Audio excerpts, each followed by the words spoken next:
bone. At least we're going to try to. Next on the Nerdynomicon.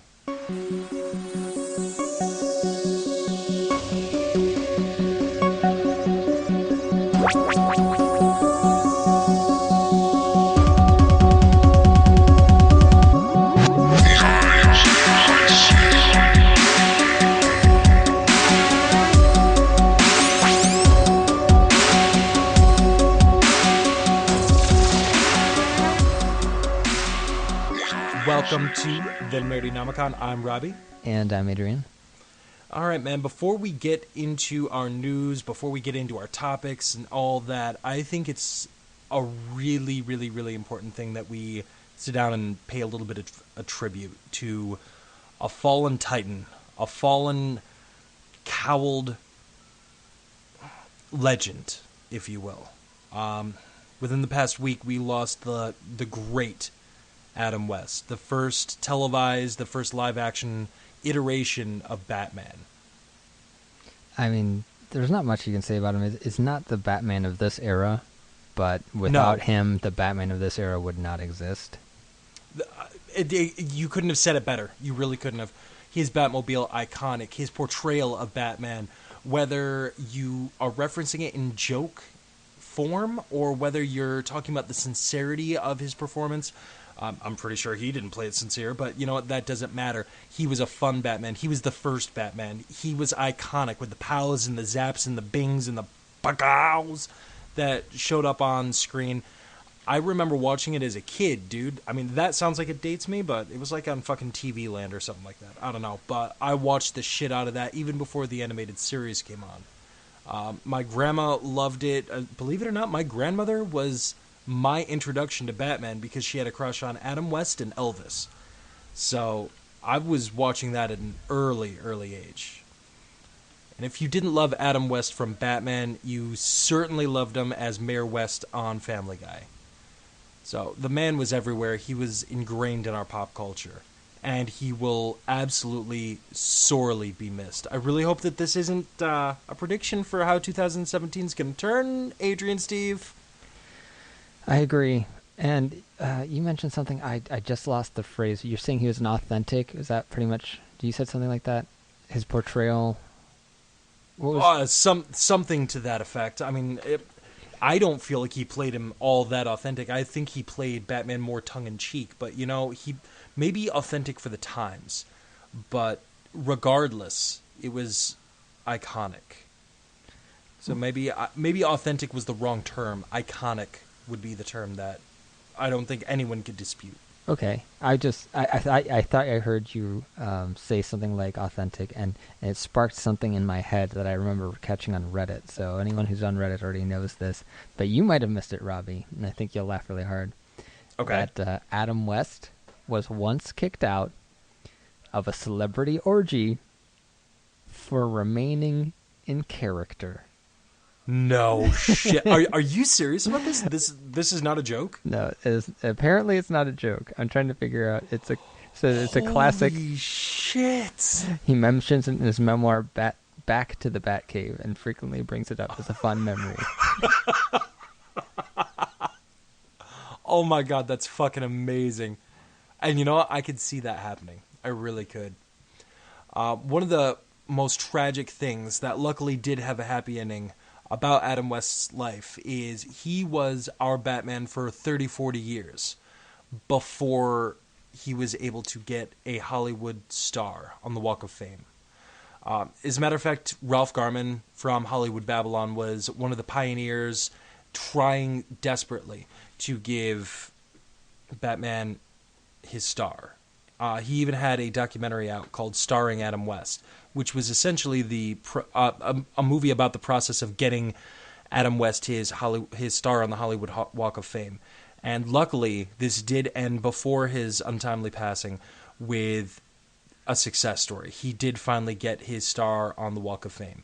But you cannot believe the amount of people that got on there just randomly and just unfairly over someone like Adam West. You know, he's a key to not just our childhood, but generations before us, a key to their childhood. You know, you don't get the Nolan-verse Batman movies without going through Adam West first. He was the first one. And that Batmobile that he drove, I keep bringing it up, but I'm sorry, it was fucking iconic. I think it might be, if not my favorite, my second favorite Batmobile.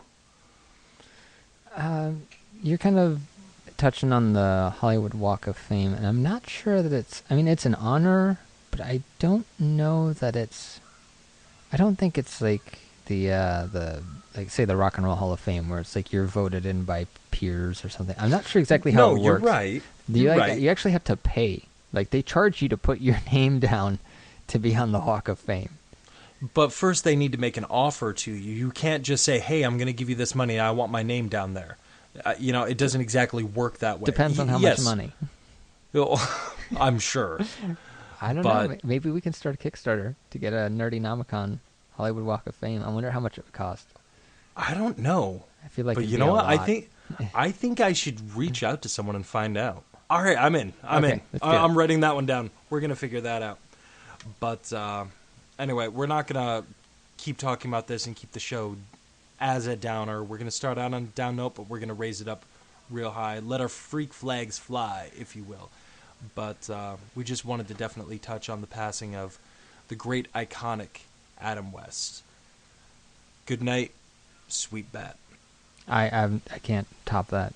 I mean, so feel free to just cut this part out. But I mean, I don't want it to sound like I don't feel bad, and like I definitely think he was great.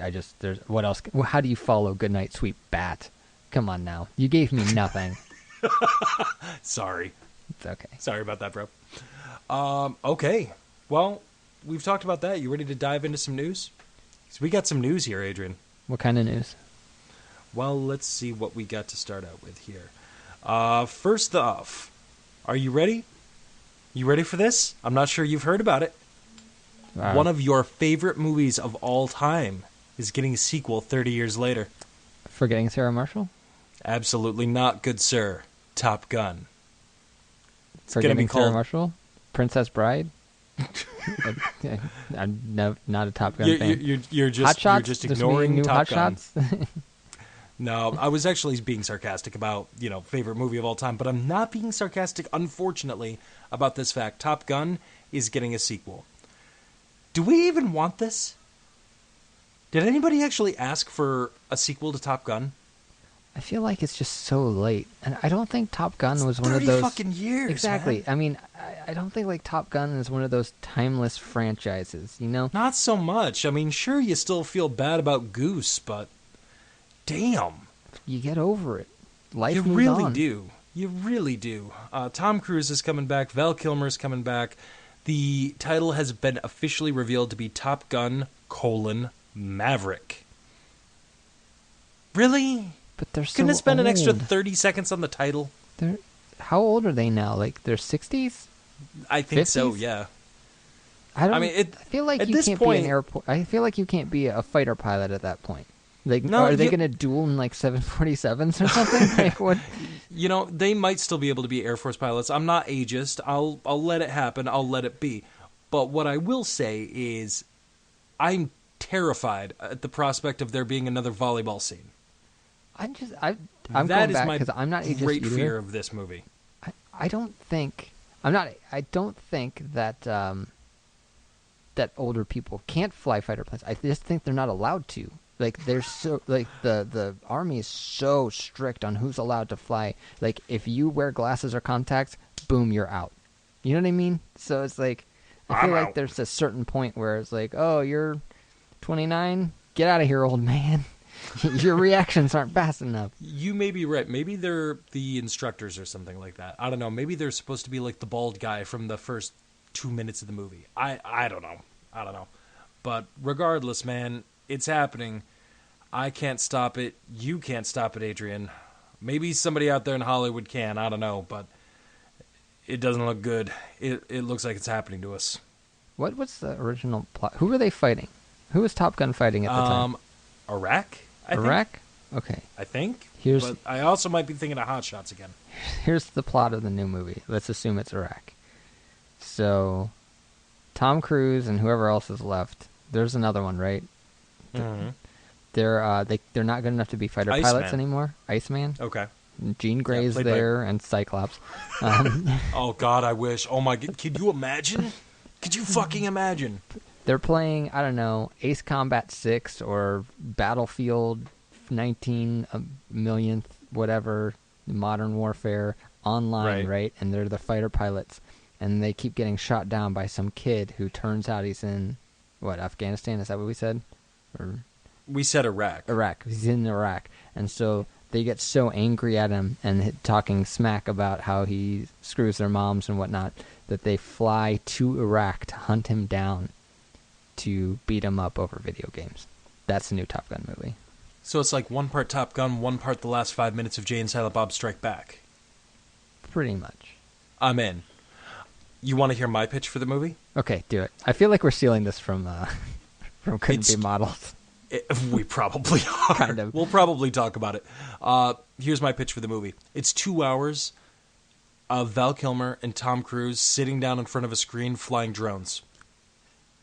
For a second, I thought you were talking smack to each other. I thought you were going to say it's 2 hours of Tom Cruise and Val Kilmer shirtless playing volleyball. Oh, God. Why? Why would you do that?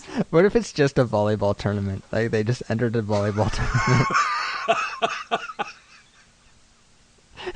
I'm pretty sure that one would be Top Gun : Beach Bunnies or something like that. I don't know. I don't think Maverick would necessarily be accurate. They could have titling. They could have a crossover with the Baywatch movie. Oh, okay, now they would both be as watch. relevant as they are or were. That is a movie I would watch, Adrian Steve.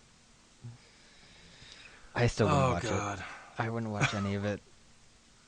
All right, moving on from Top Gun Maverick, we're going to talk about Switzerland. You ready for Switzerland? Sure. I mean, hang on. Let me back up. Okay. Yeah, why not? Okay, maybe. I'm going to stay neutral. You're going to stay neutral about talking about Switzerland? Yep. They got Swiss cheese, man. They got the clocks. They got the chocolate. What kind of a grudge do you have against Switzerland? I don't have a grudge against them. I'm just going to remain neutral, as they always do in every war. Oh, there it is. There it is. Waving that gray flag. We'll get ready for Switzerland to take a win because, my friend, they are announcing that there is a school there in Switzerland that has formed a 3-hour-long adults-only class to teach a second language. That language, Klingon. They have the first college in the world to offer Klingon as an accredited course. But why?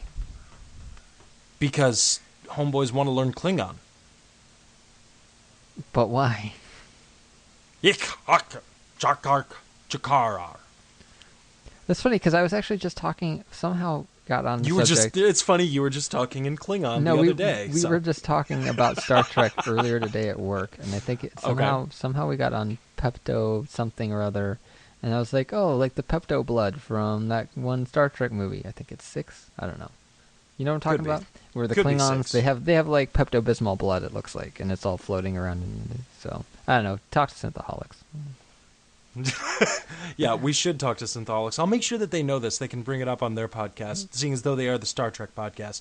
We don't break the news here. We just react to the news. And my reaction to Switzerland having a class at one of their colleges that teaches Klingon is cool. Where's Dothraki? Do they have to have one of those Do you know the weapons? I can't remember. It starts with a B, I think. You know what the one I'm talking about? Bathra or something? A Bricar Noir? Batleth. Okay. You know what you should do is look up how to say good night for the end of the show in Klingon. I'm not that lame. No offense to anyone who's into that. I'll say it in French. Bonsoir. All right, a couple more things I want to touch on. David and I talked about this on the last episode. We had a reaction video that we so wished you were on for E3, but I described you being at band practice with your band, rocking a keytar. Was that accurate? Are you rocking the keytar? No keytar. Not yet. You have to work up to the keytar. You don't start on keytar. You know?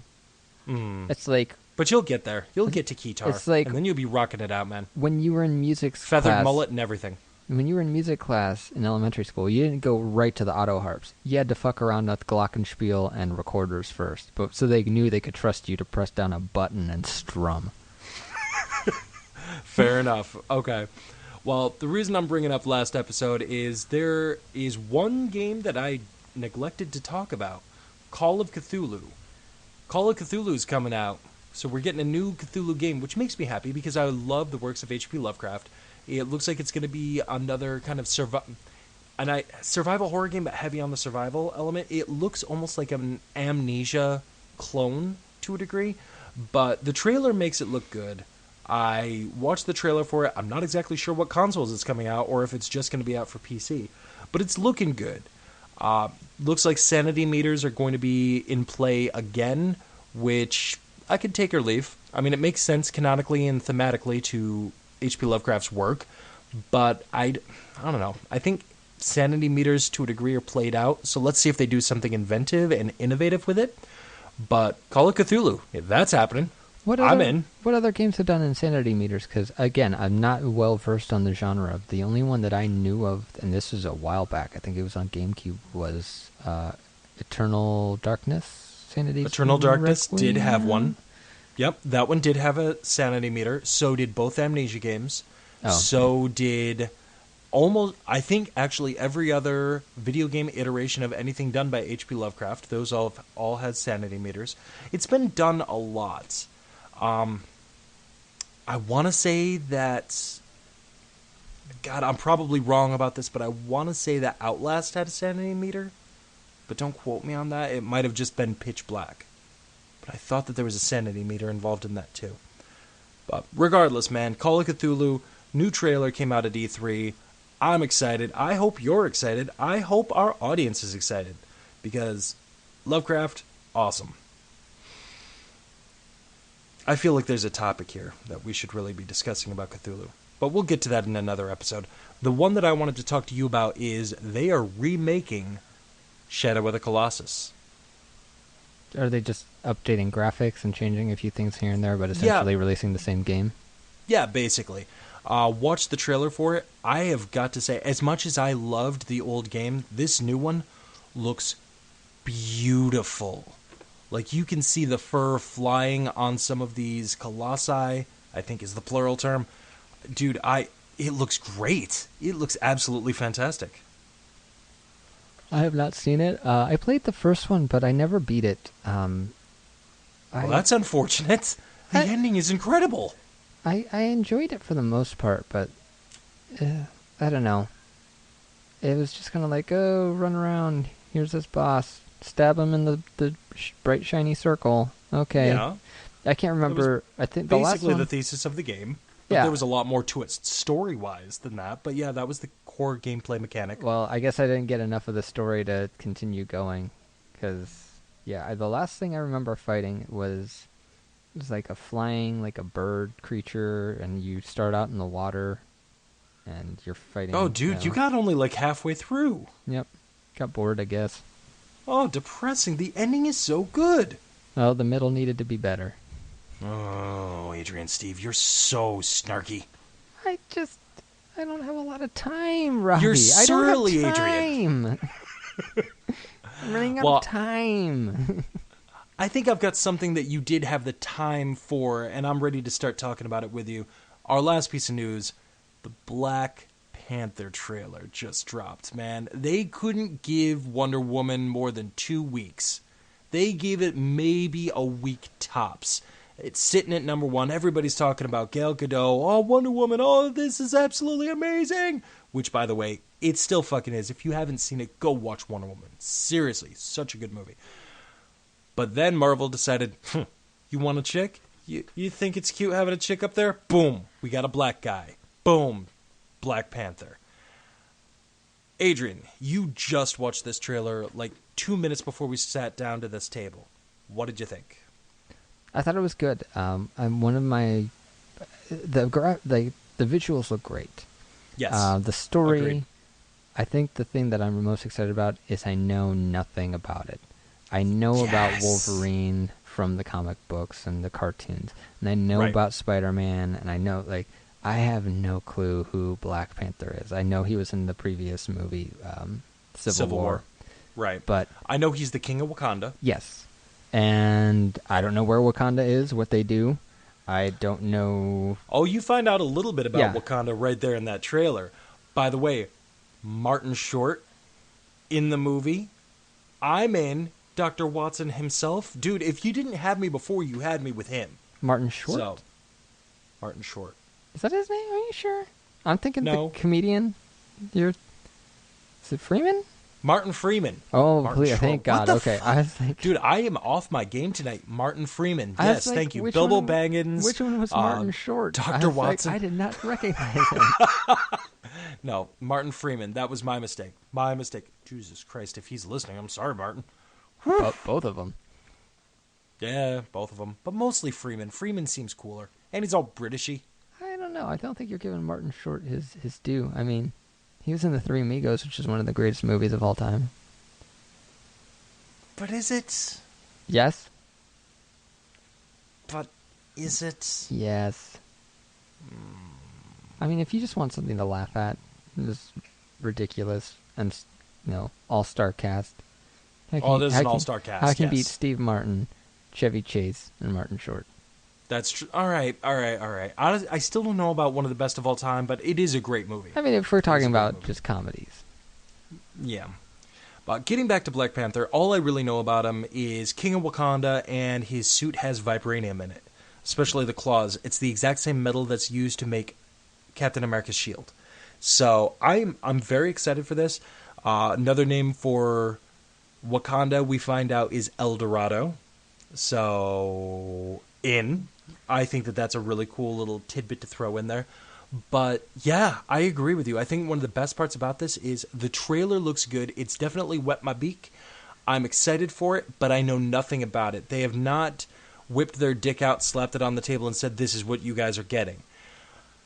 I am intrigued, and I love the mystery that's surrounding it. So Marvel did this right. They finally did this one right. The Spider-Man Homecoming trailer, even though I'm very excited to see it, showed me way too much about what we're going to be getting there. Mm-hmm. Black Panther did it right, I think. Just to go back on something you touched on. You said his suit has vibranium in it? Yes. And it's the same as Captain America's shield? Yes, the same metal. Apparently that's where vibranium comes from on Marvel's version of Earth. So, hypothetically, yes, if Captain America were to throw Black Panther, would Black Panther then spin around, bounce off a bunch of guys, and then come right back to Captain America and he would catch him? Probably not, seeing as though they explained that away with like hyper magnet that's on his wrist gauntlet. But the visual is cool. It's a hyper magnet, and it's the same metal. The visual's cool, I'll give you that. I mean, dude, have Ant-Man shrink him down to like kitten size, so you got Black Kitty Cat, and then he just whips him around. He's like, go, kitty, go! Dude, that would be amazing. Black Kitten. Oh my god. Come on, Marvel. That's Give the us sequel. some money. That's the sequel. We'll write it. We already wrote Top Gun sequel. Exactly. And Baywatch's crossover. Why are people not giving us money? I don't get it. We're rolling in these good ideas here, Marvel. We're rolling in them. If you don't pick this up, man, somebody else will. Then you'll have some sort of battle going on here. Ooh, we could write that movie. A boardroom thriller starring Casey Affleck. Which one's Casey? That's the brother to Ben. Brother. Okay. For some reason I thought Casey was Manchester girl. by the Sea? No. Dude from Manchester by the Sea. Okay. One of the getaway drivers from Ocean's 11. There's so many people in Ocean's 11. One of the getaway drivers from Ocean's 11. There's two of them. One that was in Gone in 60 Seconds. The other one was in You're not getting me any Mork. closer, man. Like, I appreciate what you're doing. Like, I remember I had watched Ocean's 11.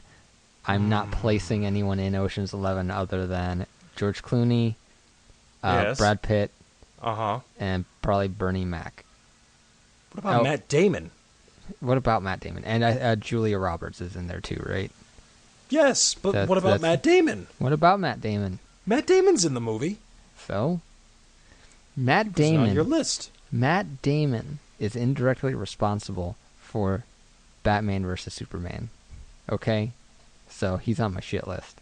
If he had not gotten Ben Affleck famous, you know what? We could have avoided. Hold on. We could have avoided Pearl Harbor.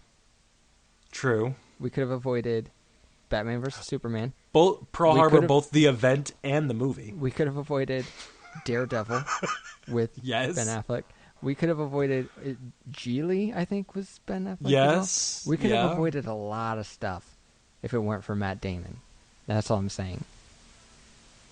Fair. Okay. I don't agree with your hate, but I understand it, at least. He was the bomb in Phantoms, though. Dude, Affleck, Phantom's like a motherfucker. I knew you'd like that. What's up now, bitches? Black Panther's coming, man. Unlike Top Gun, we don't want this one stopped. Bring it to us, man. It's coming to us. It's coming all over our face, necks, and collective chests. I love how we're nowhere on topic on any of this. Not even remotely. We're just having fun, man. It's been a long week. We don't have the usual energy and, on point dialogue rat-tat-tat that we usually do. Do we actually really always have that? We edit that in afterwards. Special effects, post-production, gotta love it.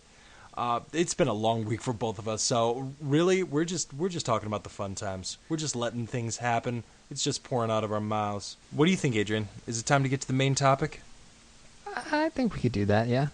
All right, take us there, man. You told me about a movie that you just happened to check out, a little movie that you happened to watch, and it freaked me out when you were describing it. It's like, oh, it's about this. And I'm like, why would I want to watch that? No, right? But you need to watch it. And I'm like, no, you're not answering my question. Why do I want to watch it? I was like, no, just but, watch but you it. need to watch it. Just watch it. Trust me. A third fucking time. Why would I want to watch it? And then finally I just got sick of trying to get an answer out of you, and I sat down and watched it. I remember I told you it gets really fucking weird. And just from the description, you're like, yeah, I can tell it's already fucking weird. It's like, no. It gets really fucking weird. So, if you can't tell by the title of this episode, the movie is Tickled. It is a documentary. You can currently find it streaming on HBO. And yes, by the way, there is a follow-up. We'll touch on that very briefly. But Adrian, seeing as though you found this movie, and I didn't even know they made this. I didn't know they made people like this, let alone this movie. Why don't you tell us about what happens in Tickled? Well, first off, I want to give credit where credit's due. I did not find this. My girlfriend Tavia found it. So. Oh, well, props to your girlfriend Tavia. And hi, Tavia. She had the exact same reaction that I did to you. She's like, you have to watch this. I was like, what is this? It's like, it's a documentary about tickling. It's like, why would I want to watch that? And it's like, no, trust me, you got to watch this. It's like, but why? It's like, no, it gets weird. So, definitely. Yeah, I'm sorry. I'm taking a look at our text stream right now. Dude, I just saw this movie called Tickled. You have to watch it. I write back, why? No, trust me, you just need to watch this. It's about competitive tickling. I ask again, why? Why would I want to watch this? Adrian writes back again, no, but you need to watch this movie. Me again, for the third time, why would I want to watch that? Then it's blank until I reply back, dude, watched it last night, what the fuck? Yep, I love that. It's funny. So that is our true text exchange right there. So we're kind of teasing everybody. If you haven't seen Tickled, this is a movie about the seedy underworld of competitive and professional tickling. And I am not being sarcastic when I say that. That is literally what this movie starts out to be about. But it becomes so much more than that. Yeah, we're not joking. That's I know we joke around. Right there. Yeah, we joke around all the time. This is not a joke. It's a documentary. And it's not a mockumentary. It's not like one of those fake found footage things like The Fourth Kind, which, by the way, I love that movie. Oh, the fourth kind was really fantastic. liked fourth kind, but this is not that. So good. This is like a dude who was just looking for an article to write for a blog or whatever he was writing for.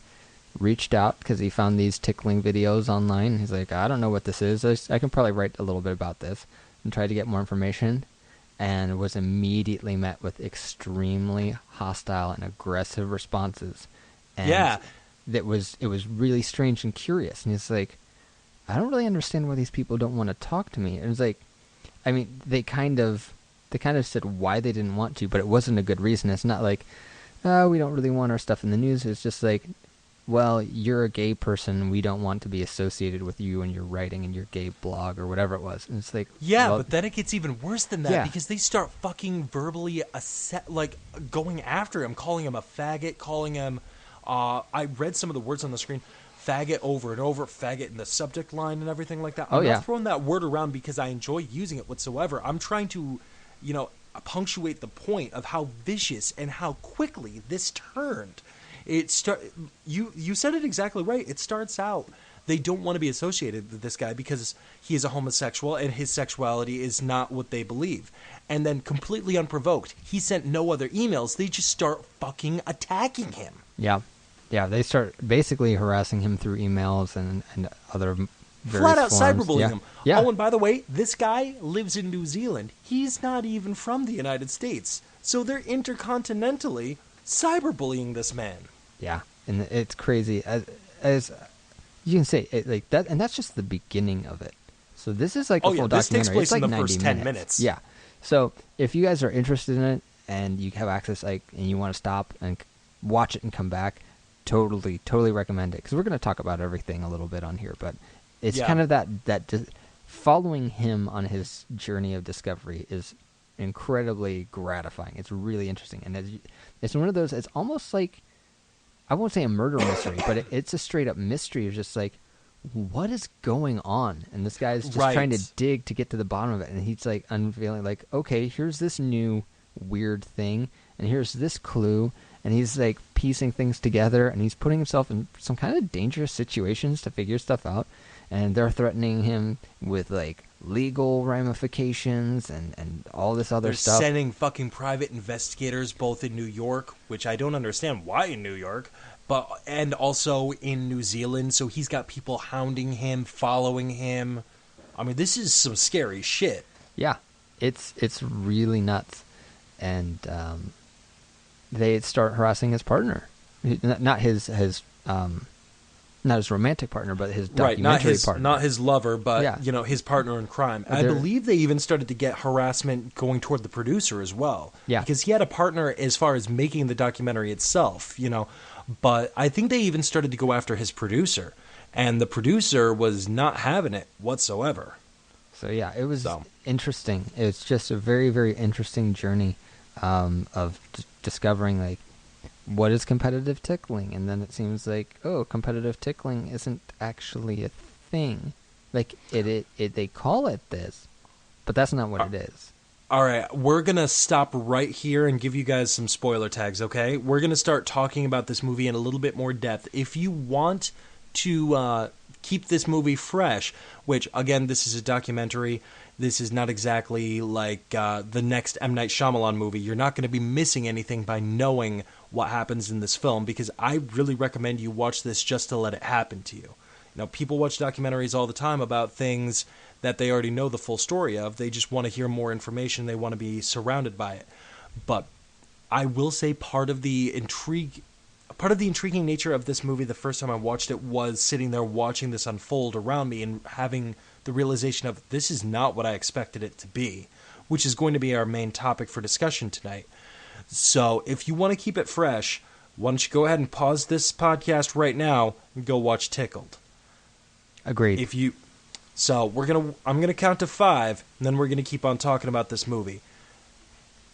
1, 2, 3, 4, 5. Once again, guys, spoilers for the rest of the episode because we're gonna be talking about this movie here, okay? Tickled on HBO. What the shit? The dude that's in charge of all of this is some fat, bald guy in New Jersey? Because of course it would be. Yeah, and the craziest thing I thought pretending was, to be like not one, not two, but like 3 or 4 different women. well, and he's pretending to have a whole company, and he's pretending all this different stuff, and it's realizing that it's this one dude. I will say, hang on, I'll back up. Allegedly, it's this one dude, from what we can tell, from what's been presented to us. Because we are only seeing one side of it, but he seems to have the facts to back it up. He really does. So, he really, really does. Yes. But so it appears it's this one guy who really loves these tickle videos, and you know what? If that was it, that's it. That's fine. He's however you want to get your rocks off in this exactly. best of all possible worlds. If you like beating off, watching a sheep fuck another sheep, more power to you. Just don't break any laws and don't put anyone in danger. Exactly. And unfortunately, he violates that mandate. Yeah. And I'm not sure he's really putting them in danger, like physical danger or danger of harm, physical harm, or their dying or death. Nothing like that. But, not necessarily true. But he does go out of his way to ruin the reputation of the people that were in these videos.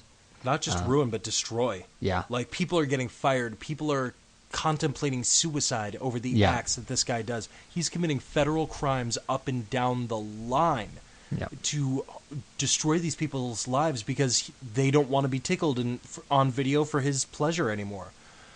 But what you said about, not in any sort of physical danger, I'm not necessarily positive that is so. Because if you look at the duration of some of these tickling videos, these people are being tickled in upwards of 2 to 3 hours on video. Without cooldown times, one person admitted. If these people have any sort of pre-existing cardio conditions, heart conditions, that's enough to possibly put them into a heart attack. Yeah, I realize you're getting tickled of your own free will and everything, but I'm pretty sure the majority of these people would not have signed on for 2 or 3 hours of straight tickling. Because that's not just tickling, that's tickle torture. That's the possibility of passing out due to oxygen deprivation, because the tickling could be so intense, depending on how ticklish they are. That is, with all the physical exertion, that is a possibility of having your body go into shock or having a heart attack, possibly even having a stroke. These people put these... this guy and his little cronies put these people literally through torture. Literally through things that actually do have articles and statutes assigned to them in the Geneva Convention.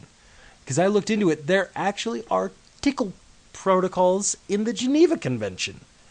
So, think about that for a second. That blows my mind that there are articles about tickling. It's technically a form of torture, man. Tickle torture was a thing even back in the Dark Ages, even during the Spanish Inquisition. The feather used to be used to essentially torture people. They would tickle them for hours and hours, and in a couple of documented cases, and I'm looking at my notes on this because I did look into it as I was watching the movie, because actually the tickling in this movie was almost cringeworthy. Like, I actually had to look away. There's very few things that make me have to look away when I'm watching them. Rapes, things to do with teeth, and things to do with fingernails. But this tickling, it was cringeworthy to see it happening. And also very homoerotic for a guy that was going off on the filmmaker about him being a homosexual. It was very, very homoerotic, so I think this guy might be a closet case self-loather. But I digress. Well, they actually kind of talked about it. I can't remember if they talked about it in the movie. I think it was towards the end of the actual movie, not in the second part, which is obviously much shorter.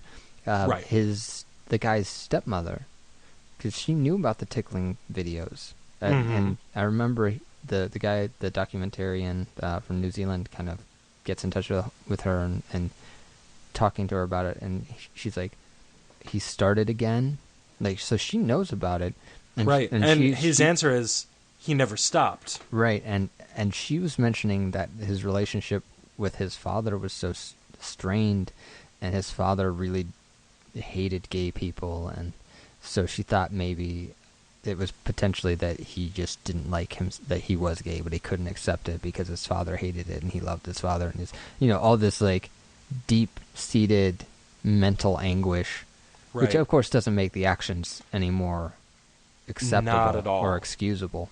But not at all. I think you're right on the money with that as being a possibility. And if that's the case, even if he is a homosexual, that's totally fine. But him trying to cyberbully a documentarian who's only trying to follow a story, something silly and goofy and lighthearted. Because I can guarantee you he did not sign up for the film that he got when he started making Tickled. Nope. It fell into his lap, and I'm sure he's thrilled about it. Yep. But I'm pretty sure he meant to make something much more akin to a real-life version of Best in Show or This Is Spinal Tap. Not something so dark and malevolent. Well, we're trying to find this guy and falling down the rabbit hole, finding out how deep it goes. This was a really well-made documentary, first off, and the subject matter was just... It's surreal to think that it was true, or that it is true, because all the members of this, all the focal points of this movie are still alive. Like, the Tickle King, as they refer to him in the little follow-up sequel, he's still out there in New Jersey, eating a hoagie, smelling that smell, because, he's in New Jersey. And threatening with lawsuits. Oh, God, yeah. Oh, my... Dude, I have not seen... anybody threaten lawsuits so frivolously since the last time I turned on news about Trump. Jesus jumping Christ. It's a lawsuit this. Well, that's a civil thing. Oh, no, it's not. I studied law. Oh, you quasi-studied law. You basically bought your degree, and you were disbarred. You can't practice law. So, yeah. Yeah, this guy was a lawyer. And he all but bought his degree. It's not like he... graduated from Harvard and he's has a doctorate in studying law. Homeboy's basically gotten his degree from Chico State. He went to a couple of very well-respected universities, but then they found out, oh, homeboy likes the tickles, homeboy can leave. So... Is that actually what happened? Yeah. They specifically cite the fact that he was in Fordham Law School. They found out about what happened with the tickling and the fact that he went to prison, and he was kicked out of school. Okay, I don't remember that part. I thought he graduated from... maybe I'm mistaken. I thought he graduated from a pretty prestigious school, but it seemed like it was just a bought for, it was just a paid degree. It wasn't actually Chico State. That's my go-to as far as Bob's school. But I do know that they specifically stated in the documentary that he was kicked out of Fordham. And I only remember Fordham because that was the college that Michael J. Fox's character went to in Spin City. My brain makes associations in a really weird way. It sure does. But the point of the matter is, Tickled was not what I was expecting, especially when Adrian cryptically told me that it was mandatory, especially for the podcast, that I watch a documentary about tickling. And I'm like, Adrian, what the fuck are you doing to this show? Seriously, what are you doing? And then I sat down to watch Tickled, and I'm like, we need to talk about this. Come up with a topic to kind of build around it. We need to talk about this documentary. And I'm glad we did. I'm glad you told me about this documentary. I probably would have overlooked it otherwise. Because, really, who would sit down and voluntarily watch a documentary about professional tickling? My Aside girlfriend. from Dickie. Well, your girlfriend, Dickie, probably Hobart. All right. If given the right circumstances, I probably would too. You know what? If I came across it, if I was in the right mood, I probably would have clicked on it too, because, if you just read, okay, it's called Tickled, and you start reading and it's like competitive tickling and documentary, and you're like, what? What could this possibly be? You get curious. You just got to be in that right state. So, and I fully believe if I had been in that state and came across it, I would have watched it, and I would have been blown away. And I would have, again, I told you to watch it and tell her to watch it and tell everyone to watch it, because it's just really interesting. It's like getting to follow a modern detective story. Right. So. And it really was too. That was the perfect analogy of it. Getting to follow a detective story like that. Perfect analogy. All right, so why don't you kick off our main topic, which you built around for this movie? Because I don't wanna. I want to talk about the follow-up real quick before we go into the main topic. Well, yeah, that makes sense. Go for it. Because So the interesting thing is the end of the documentary. There's not really much of a resolution on anything. They think they figured out who's behind the tickling videos. They think they figured out why the tickling videos are being made, and they think they figured out, how they're being funded, and they think they've pretty much figured everything out for the most part. Not that there aren't any loose ends to tie up, but they just they made their movie. And that's a documentary that you watched, right? Tickled. Right. And then they start taking it around to festivals. And that's where the follow-up starts.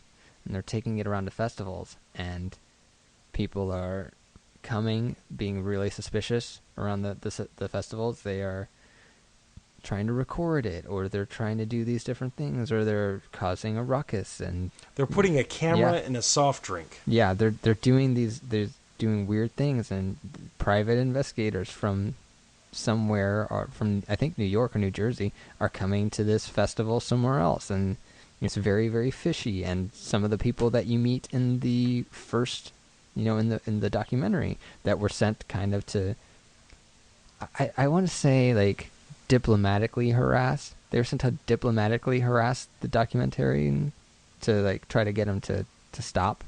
They show up. So clearly it's not over. And no, and then not by a long shot. The man himself, because I think he gets approached in the documentary. I think you get just a few seconds of him. He does. Just a very short amount. You barely see him right at the end. Yeah. He's not there for very long.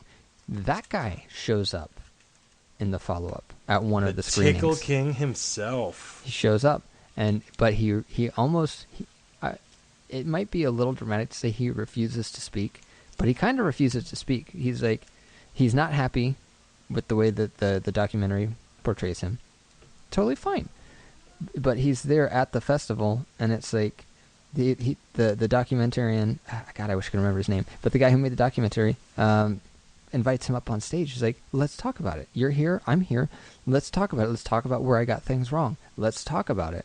And the guy's like, no, I just want to sit here in the audience, and I just want to sit here during the Q&A and just listen, and he just turns him down. And then at the end, he has some extra stuff to say, and it's more kind of legal threats, thinly veiled legal threats and this and that.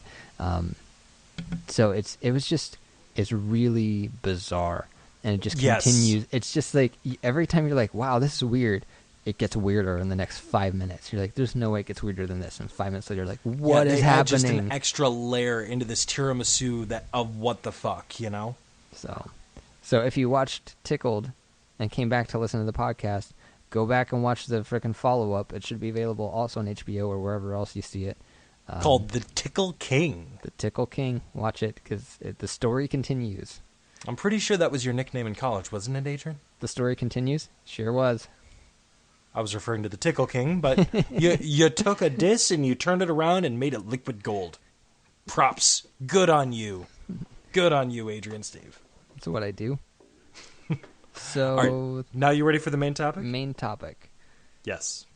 So when I was trying to describe this to Robbie without giving it away, I think the thing that kind of can hone in on is that this is something that is not what it seems on the surface. I mean, I think that's a severe understatement for this documentary. Very true. I believe the giant in Twin Peaks said it best when he said the owls are not what they seem. So, and same thing in The Fourth Kind. The owls, right? Yeah, that's right. The owls were not what they seem. Full circle. But, so it's like, it was a huge case of things are not what they seem. Right. And so I wanted to talk about some of our favorite or least favorite moments of things are not what they seem in movies and TVs and games, and just kind of get away from all the weird, get away from the weirdness and bring it back to the fun.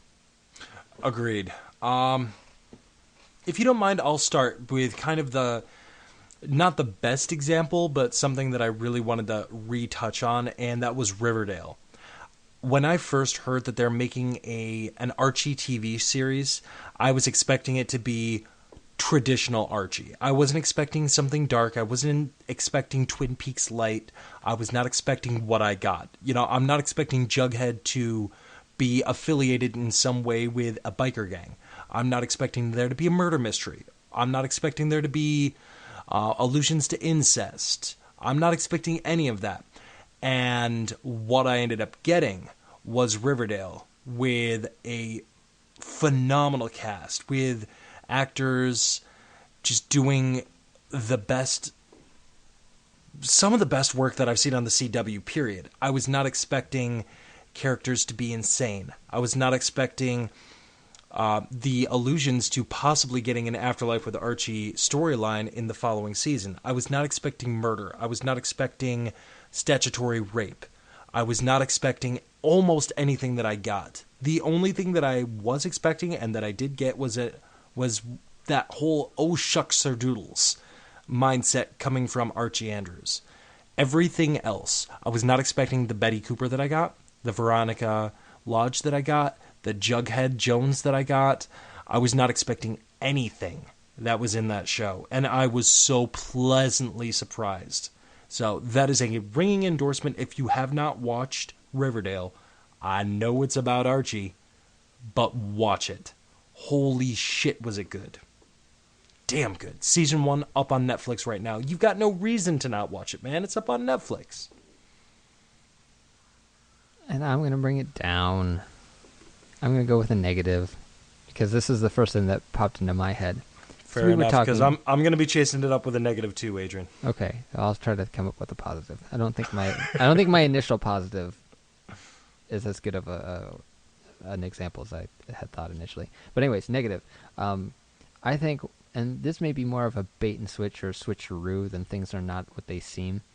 But we were talking about the series recently, and we both love Metal Gear Solid. But yes. Man, Metal Gear Solid 2 was one of the biggest switcheroos, things are not what they seem, that I've come across in the negatives. Like, you're finally going to get to play as Solid Snake again. You're going to take on Metal Gear again. And I remember they released the demo, and you had to buy Zone of the Enders to play the demo, and the demo was amazing. And it was just the first part of the game. And I probably played it 100 times because it was so good.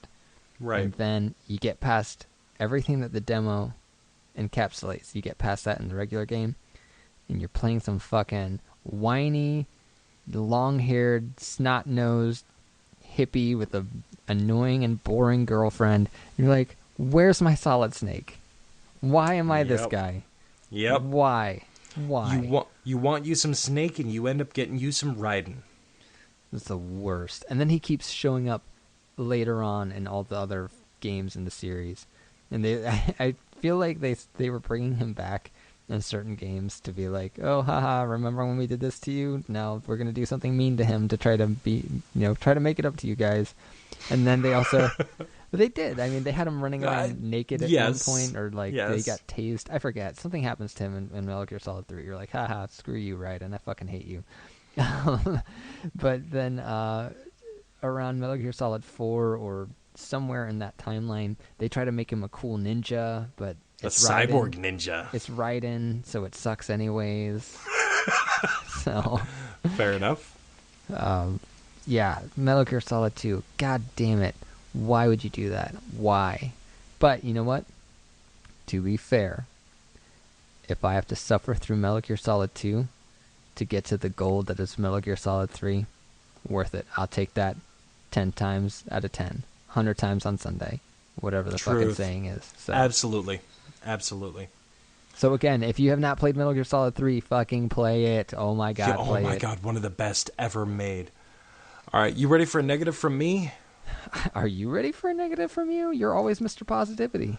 I try to be Mr. Positivity, and then I saw Collateral Beauty. Oh my fucking god.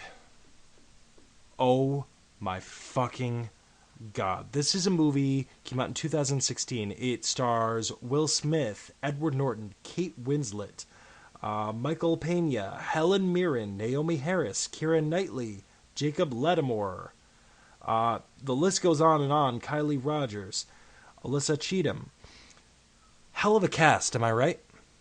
Very good. Yeah. Let me tell you about this movie. The concept of this movie, at least according to the trailer and at least according to the box, and also according to IMDb, retreating from life after a tragedy, a man questions the universe by writing to love, time, and death. Receiving unexpected answers, he begins to see how these things interlock and how loss can reveal moments of meaning and beauty. So essentially, this man loses his daughter in a tragic accident. And what the trailer tries to portray to you is that his best friends, 3 of his best friends, are terribly worried about him. And they're seeing him just kind of falling and spiraling into depression. And they find out that he is writing letters to love, to time, and to death and putting them in the mailbox. And then, lo and behold, the personifications of love, death, and time show up. And they start trying to help him through his grieving process, trying to help him move on with life. And it's the trailer makes it look so beautiful. I mean, it actually kind of choked me up looking at this movie. I'm like, this looks incredible. I mean, sounds pretty damn cool, isn't it? Yeah. Yeah, that is not at all what the movie is about. Oh, sorry, that man. trailer fucking lies. The truth of the matter is, his best friends see how upset and depressed he is. His best friends see how upset and depressed he is. He's best friends. I just want to keep that in mind. They then decide that they're going to hire a private investigator to follow him and find out what he's doing. They find out that he's been writing these letters to death, time, and love. And they're like, yeah, he's fucking lost it. So you know what we're going to do? We're going to hire 3 actors to follow him around, pretending to be these personifications, and get him to talk to him. Then we're going to have our private detective take pictures of it, Photoshop him out, and then present them to his boss to get him fired. Because if he's fired, he's not going to mess up at work anymore. Oh, what great friends. Yeah, exactly. That is what that movie is about. Oh, I'm sorry. Spoilers, if anybody that actually wanted to see Collateral Beauty, is listening to this. You know what? Fuck it, no. I'm not going to apologize about not putting a spoiler tag there because I just saved you. I just did you a favor. I just saved you your rental fee. I just saved you the possibility of buying the DVD. This movie is one of the biggest pieces of garbage I have ever seen in my life.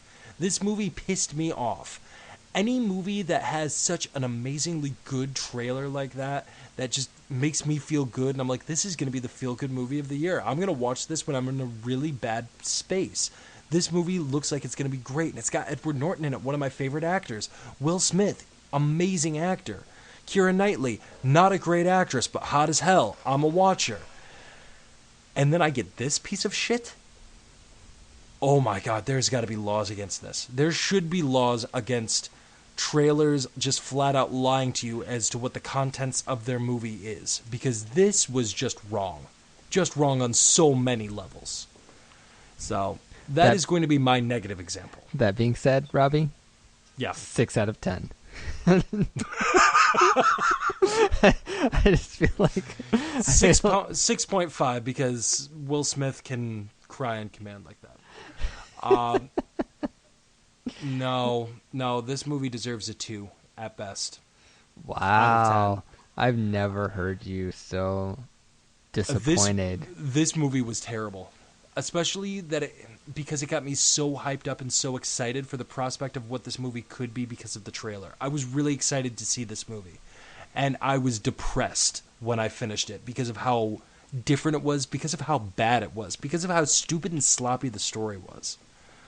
So this movie was bad. Oh, you know what we didn't do is rate and review, we reviewed it. We didn't rate Tickled. I mean, it's a documentary, so I don't know if yeah, but I've seen some bad rating, documentaries. That's true. I would just say watch it. I mean, it's a documentary that's good enough that you should just watch it. So if you want 2 out of 2, 2 out of 2, there you go. But I don't know. I'll give it, out of 5 feathers, I'm going to give it 5 ticklish feathers way in the air. I think this was an amazing documentary. I think it's one of the best that I've seen. Yeah. And that was probably one of the main reasons is like you have to watch this. Not only is it a good documentary, but it's really interesting and weird. It's almost like watching a movie. As I said, Yes, you're watching it the is. detective story unfold.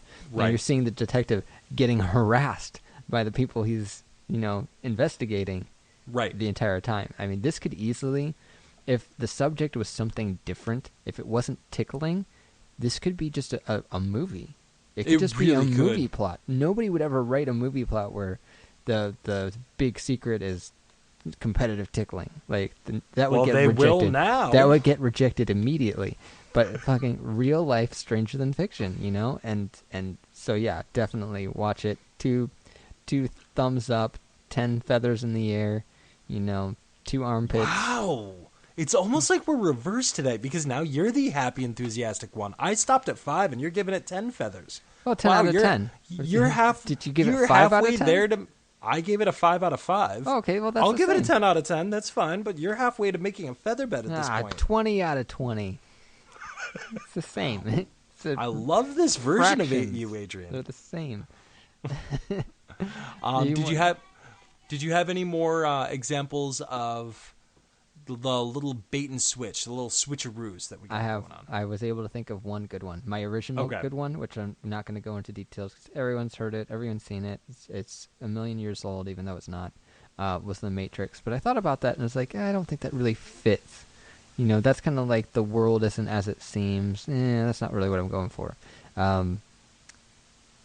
My new good example of things are not as they seem. Cabin in the Woods. Yes! Fucking metal, man. I love that movie. Love that movie so much.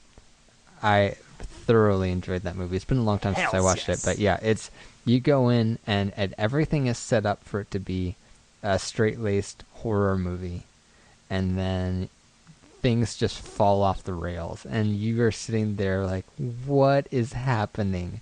Is this Events serious? Is this for transpire. sure? Or is this real life? Are you kidding me? So I Yep. don't want to spoil Cabin in the Woods if anyone hasn't seen it yet, because God, it's no. kind of a small. I don't know if underground is the right, but it was not Definitely a big not movie. underground. It did get a wide release, but it didn't get a lot of attention and notoriety. It has since found its audience. It's a Joss Whedon joint. Joss Whedon pieces of intellectual property always find their audience. Whether it be Buffy or Dollhouse, you will find your Joss Whedon. When the Joss speaks, you will listen. And Cabin in the Woods is no exception. This movie is fantastic. It is excellent. It is funny. It is scary. It subverts the genre while basically creating a new one. Cabin in the Woods is incredible. You need to just go watch it as soon as you're done with this podcast. Yeah, and it's a great example of not what it seems. For sure, man. Great example. Ooh, I was not expecting that. That good poll. Oh yeah, that one popped into my head as we were recording. I was like, I know there's a good example here. I just gotta find it. Right on, man. Oh, great example. All right, guys, before we get out of here, let us tell you where to find us, okay? If you like what you're hearing, you want to reach out to us, you can tweet at us at nerdynomicon. You can follow our Instagram at Artful Gremlins. That's our production group. You can email us, nerdynomicon@gmail.com, and you can also join in the laughs, join in the fun, join in the conversations that we have over on our Facebook group. That's facebook.com/groups/nerdynomicon. And if you like what we're doing here, if you like what you're hearing, if you want to help support us, paying for something you guys get for free apparently is a thing now, and you can do that over at patreon.com/artfulgremlins. You guys can get early access to most of our shows when I can get them up on Patreon. When I'm not recording it the night before it goes up, it goes over to Patreon first. As well as a bunch of other cool rewards and everything like that over there. And that's not just for Nerdynomicon, it's for our other show, Couldn't Be Models. So once again, that address, patreon.com/artfulgremlins. If you guys don't either like us enough or don't have the money to support us, that's totally fine. You can also help us out by going to iTunes and giving us a rating and especially a review. Every single one of those helps us climb further up on the charts where more people can find us. Because as I've said before, you can't be a Nerdynomicon hipster if the world doesn't know about us. And then you get to be like, Psh, I used to know Adrian back when he was surly. I'm always going to be surly. That's not going to be a problem.